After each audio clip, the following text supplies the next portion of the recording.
focus. Well, good morning. I'm here with Scott Sliger from Morbid Effects. And we're going to do some questions here. My first question for you is, how did you become involved with vampires and other stereotypes? I became involved with vampires and other stereotypes because at the time I was working with Scott Hart at Image Effects in New Jersey. I think it's Hamburg, New Jersey.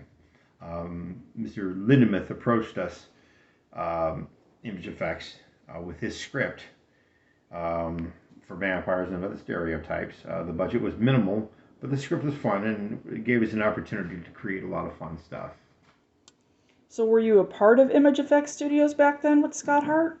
Yes, I was. I was second in command on that. And one of our other crew members was a gentleman by the name of Rollis Khan. We had other people involved with us, but it's been a good number of years since then, so I couldn't recall who they were. Sorry, folks. And what were some of the most challenging effects for the film? The most challenging effects that had to be done for the film, to start with specifically, the most challenging aspect was we had a good amount of things that had to be done on a limited budget. We had anything from hanging a man safely on camera to decapitating right after that. And then we had a giant rat puppet thing that had to run around and create all kinds of wonderful mayhem. But the most challenging specifically, logistically and shooting wise, was the wall of heads sequence that we had, because I believe when we were done we had about 6 people all sandwiched literally like this, 3 and 3, on a scaffolding unit with padding, etc., to keep us separate.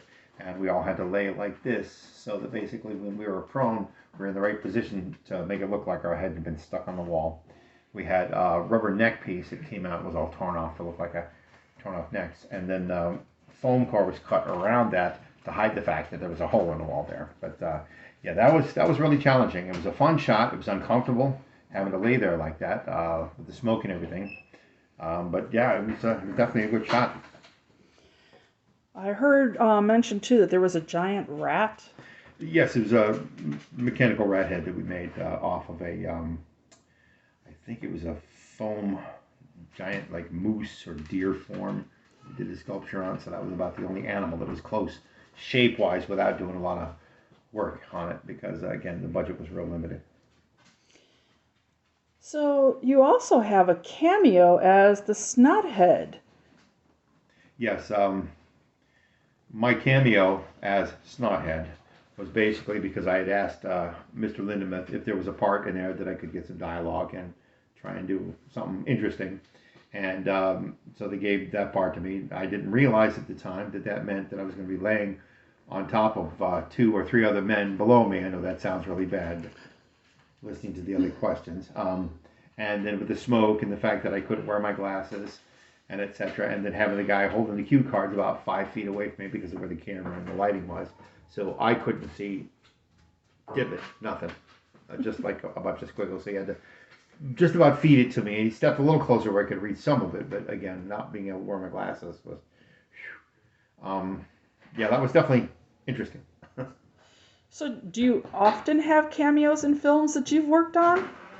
I've had cameos that I've worked on, that I've been part of as 2 other films by Dante Tomaselli. One I played Death, who kind of peeks around a tree real quick, made the mask and all that. And then another one I drove my old car through a scene like somebody's last hope of a car driving by to stop and help them, something silly like that.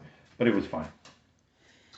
And are there like any specific stories that you want to recall? Anything funny, weird, or frustrating that happened on set? Well, the most interesting thing that we had happen was trying to make fake vomit look as absolutely disgusting as possible without actually really being disgusting. It was gelatin and Karo syrup and stuff like that, but we had to make it look, and then we had to make it look like it was really coming out of somebody's mouth on camera. So that's running tubes down and stuff like that. That was definitely interesting. My personal aspect for that production was that I stayed on location the entire time that the effects were being shot in a rundown, about to be junked mobile home that had no electricity and no hot water, so I was taking a lot of cold showers, Kevin.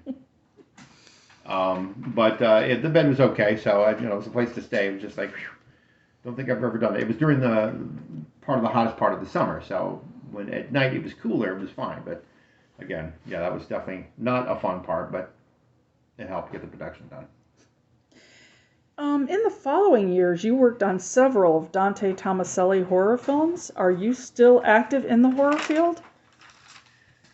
In the years since working on Vampires and Other Stereotypes, I worked on, yes, several of Dante Tomaselli's projects, from Satan's Playground, Horror, and Torture Chamber. Horror was his first one.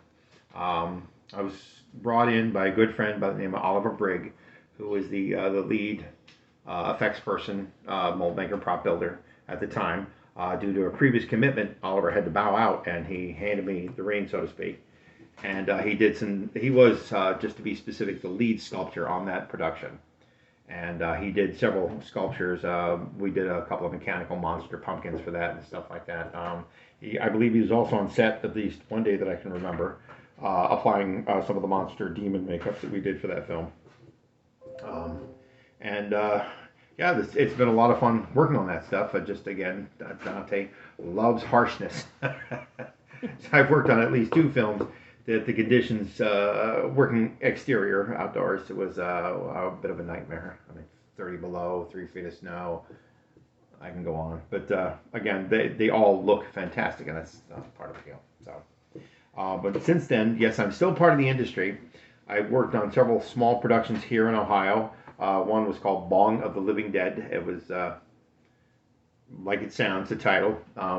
Did a lot of different zombies for that.